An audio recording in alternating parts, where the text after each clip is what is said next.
So మీ అమ్మాయి మీకు తీసుకొచ్చి ఇచ్చిన ఫస్ట్ రెమ్యునరేషన్ ఎంత ఇచ్చింది? ఎంత అమౌంట్ ఇచ్చాను నేను ఫస్ట్? 3,50,000 ఇచ్చింది. పెద్ద అమౌంటే ఇది. సో ₹1 ఖర్చు పెట్టుకోలేదు. మొత్తం అకౌంట్లో తీసుకున్నది డాడీ అని చేసింది. వచ్చేసాం. ఏం చేశారు? వేరే చిన్న చిన్న అప్పులు ఉంటాయి కదా, తీర్చుకుంటూ వచ్చినాము. ఇక సంసారం పెద్దది, అవును, ఇక ఖర్చులు ఎక్కువ, మధ్యతరగతి కుటుంబం. ఇక దానికి ఖర్చులు అంటే నా ఒక్కడి నుంచి అవుతాయి. కొద్ది అప్పులు. ఫస్ట్ ఆమె మ్యారేజ్ అయ్యింది కదా, కొన్ని అప్పులు ఉండే. ఈమె విన్ అయితేనే అమౌంట్ వచ్చింది. ఇక ఆ అమౌంట్ కొద్దిగా మైనస్ అయినాయి కొద్దిగా. ఇక తర్వాత సెకండ్ ఆమె మ్యారేజ్కు ఈవెంట్లు చేసుకుంటే 5-6 లక్షలు సంపాదించింది. అప్పుడు బి 15-20 లక్షలు ఖర్చు వచ్చింది మాకు మ్యారేజ్కి. కొద్దిగా చేసింది అన్నట్టు. కొద్దిగా అప్పులు ఉన్నాయి. కష్టపడుతున్నా, నేను కష్టపడుతున్నా, నడుస్తుంది. అందుగురించి రెస్ట్ లేదు. ఇంకొక వద్దంటుంది, జాబ్ మానే అంటుంది. కానీ నేనే ఇంకో 3-4 ఇయర్స్ చేద్దామని. వేరే వాళ్ళు ఏమో అక్కడిక్కడ ఆకుంటూ పోతారు, లారీ అయినాక ఆడాయిడ ఆగుతారు. నేను తాండూరు నుంచి వరంగల్ వెళ్ళినంటే మినిమం 5 గంటలు వెళ్ళిపోతాను లారీ. ఇంకెక్కడ ఆగండి నేను. అటు ఆగి ఫుడ్ గిట్ట బండ్లనే చేసుకొని తింటాను నేను. అక్కడే చేసుకుంటాను. తను ఏం తిండు, వాటర్ తాగుతాడు, వాటరే తాగుతాడు. తను నైట్ చేసుకుని ఉంటే అది తింటాడు, అలాగే వస్తాడు. తిండు. ఇంటి దగ్గర వచ్చినాకనే వీళ్ళతోనే సేవ్ చేసుకుంటా. ఇక మనకు అక్కడ లోడింగ్ కాడ కొద్ది ప్రాబ్లం అయింది అనుకో, బండ్లన్నీ చేసుకుంటా, వంట చేసుకుంటా. హోటల్ ఫుడ్ లేదు. ఎక్కడన్నా సిచ్యువేషన్ బట్టి ఇక ఏదైనా పోయినామంటే ఇక ఏమంటే ఎటైనా పోయినంటే తినవలసి వస్తుంది, ఇక తింటాం అన్నట్టు. సో మంచి అందొచ్చిన కూతురు వచ్చింది కాబట్టి కొంచెం ధైర్యంగా ఉన్నారు. ధైర్యం, చాలా ధైర్యం. ఒక అబ్బాయి పుట్టింటే ఇంత ధైర్యం ఉంటుండే లేదో నాకు తెలియదు, కానీ అబ్బాయి కన్నా త్రిబుల్ ధైర్యం నాకు. ధైర్యం కాదు, ప్రాణాలే పోతాయి అబ్బాయిలు పుడితే.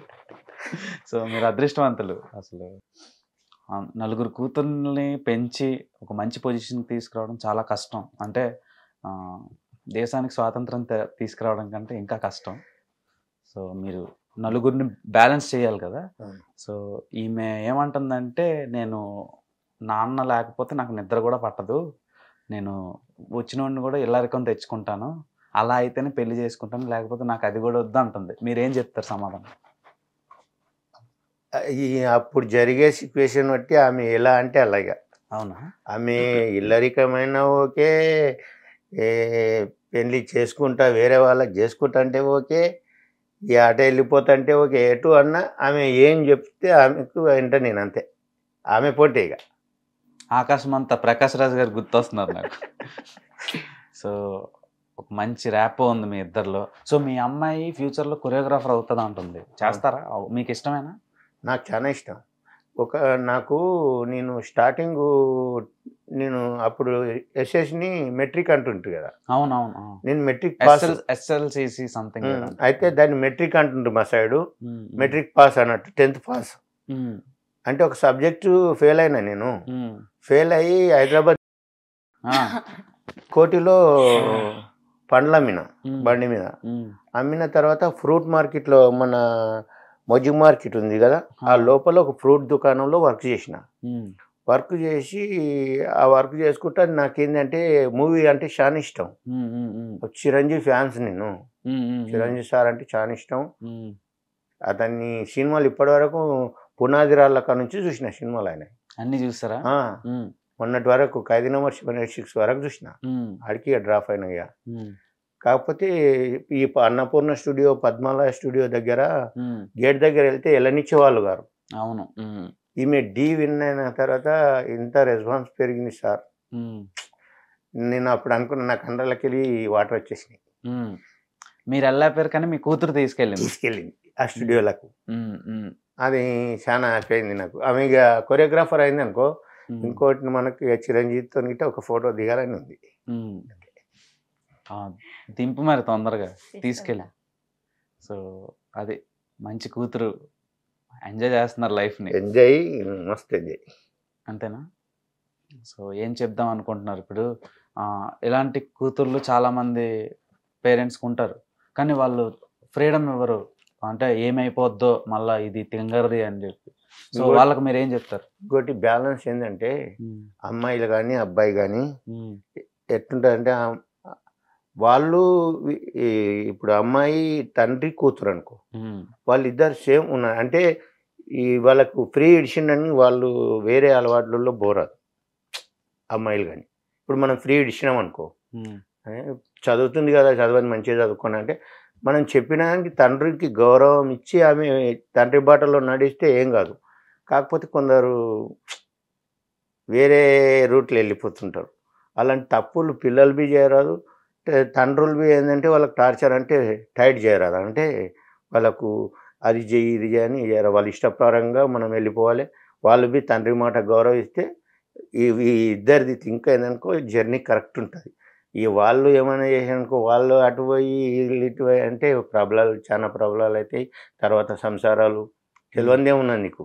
మీడియాలో అయితే మస్తు చూస్తూనే ఉంటాం, డైలీ యూట్యూబ్లలో దాంట్లో దీంట్లో చూస్తూనే ఉంటాం కదా, ఓ అమ్మాయి ఇటు అయింది, అబ్బాయి ఇటు అయిండు, అది ఇది. మీ నలుగురు కూతుర్లో మీకు బాగా ఇష్టమైన కూతురు ఎవరు?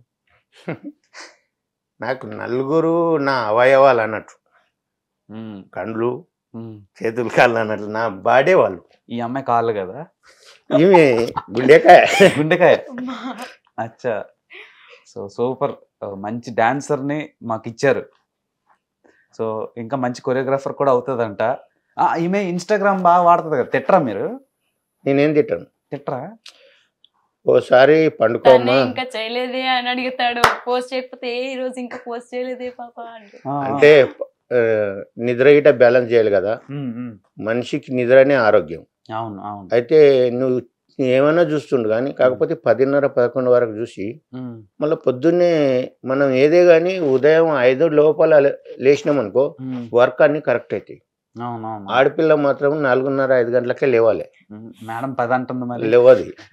అది ఒక్కటే మైనస్, అన్ని ప్లస్లే కానీ ఒకటి మైనస్. ఆడపిల్ల ఇంటికి మహాలక్ష్మి అంటారు కదా, మహాలక్ష్మి ఏంటంటే పొద్దుగాల 5ంటికి లేస్తే అన్ని కార్యక్రమాలు మంచిగా అవుతాయి. ఎంత చెప్పినా అదొకటి మైనస్ ఉన్నది కానీ మిగతా ప్లస్లే. ఈ అమ్మాయి ఒక్క అమ్మాయి కదా, అందరూ 11కే లేస్తున్నారు ఈ మధ్యన. అంటే మన పూర్వీకులు కాలంలో 4 గంటలకి లేచి 5 గంటలకు మన వాకిల్లో కల్లాపలు చల్లి ముగ్గులు పెడితే మన దేవుళ్ళు కానీ ఆశీర్వదించేటోళ్ళు ఇంట్లోకి వస్తారని చెప్పి శాస్త్రాలలో పురాణాలలో ఉన్నాయి. అవి నిజమే, కానీ ఇప్పుడు అవన్నీ ఇదైపోయినాయి. అంటే 10 గంటలకు ఇలాంటి వాళ్ళ వల్ల, నేను ఫోన్ ఇలాంటి వాళ్ళ వల్లనే లేదు, నేను వాళ్ళకి ఫోన్ చేసి 10 o'clock రండి అని చెప్తా. కాదు, అంత టైం పడుకుంటున్నారు కదా, వాళ్ళని ఏం చేయాలి సార్? ప్రకృతి వైఫల్యం అంటే ఈ జనరేషన్ ఎలా పోతుందో అలా పోతుంది అన్నట్టు. ఇప్పుడు ట్రాఫిక్ పెరిగినప్పుడు బ్రిడ్జిలు వేస్తున్నారు, సరిపోతలేదు. ఇది అంతే. ఇక మళ్ళా నెక్స్ట్ గిట అవి గిట వస్తాయి. ఇప్పుడు ఏమంటే వెనకటికి మన పెద్ద ఎన్టీఆర్ సార్ ఉన్నప్పుడు ప్యారలల్ ప్యాంట్లు వచ్చాయి, అప్పుడు చూసి కింద చైన్లు పెట్టుకునేది. ఇప్పుడు అవి పోయి మళ్ళీ ఇప్పుడు ప్యారలల్ అని కొత్త మళ్ళీ కొత్తగా ఇచ్చి మళ్ళీ అమ్ముతున్నారు కదా. అదే పాతది పోతుంది వస్తుంది. ఇప్పుడు మన సైడ్ రాగ సంకటి అవి ఉంటాయి కదా, అవి నశించిపోయినాయి మొత్తం. ఇప్పుడు మళ్ళీ చాలా, ఎందుకంటే ఆరోగ్యం అంతా మందులకు కూడా తింటున్నాం కదా, అందుగురించి అవి మళ్ళీ వస్తున్నాయి. టిఫిన్ సెంటర్లో జావా అవి ఇవన్నీ మళ్ళీ పెడుతున్నారు. అది సో ఇలాంటి వాళ్ళ వల్ల ఇలా అయిపోతుంది. సరే, సూపర్. సో నీకు ఇష్టమైన ఈ అమ్మాయి డాన్సర్ కదా, పాటలు పాడడం ఎప్పుడైనా విన్నారా? పాడుతుందా కానీ ఆ సౌండ్ వినలేదు. సో నీకు ఇష్టమైన సింగర్ ఎవర్రా? మోడీయా? ఏంటి ఇన్స్టాగ్రామ్ మోడీయా? అదేంటి మరి, అంటే ఆయన వాయిస్ లో నీకేం లవ్ సాంగ్స్, బ్రేకప్ సాంగ్స్ అంటే పిచ్చి. ఎలా ఉన్నారేంట్రా? నరేంద్ర మోడీ సాంగ్స్ అంటే ఇష్టం అంట. నరేంద్ర మోడీ పొలిటీషియన్, సింగర్ కాదు. మీరు ఇన్స్టాగ్రామ్ ఓపెన్ చేసి చూడండి, సాంగ్స్ వస్తున్నాయి ఒక్కసారి. ఘోరం. Narendra Modi love failure songs అంటే ఇష్టం.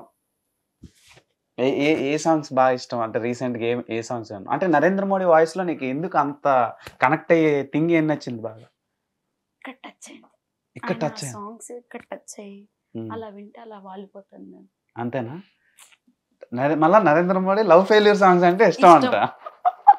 పిచ్చి. సూపర్. అంటే ఆయన సింగిల్ కదా ఇప్పటి వరకు, అందుకే ఫీల్ వస్తుంది అనుకుంటా. అది మెయిన్ రీజన్. సూపర్. మంచి మంచి కట్టుబాట్లు.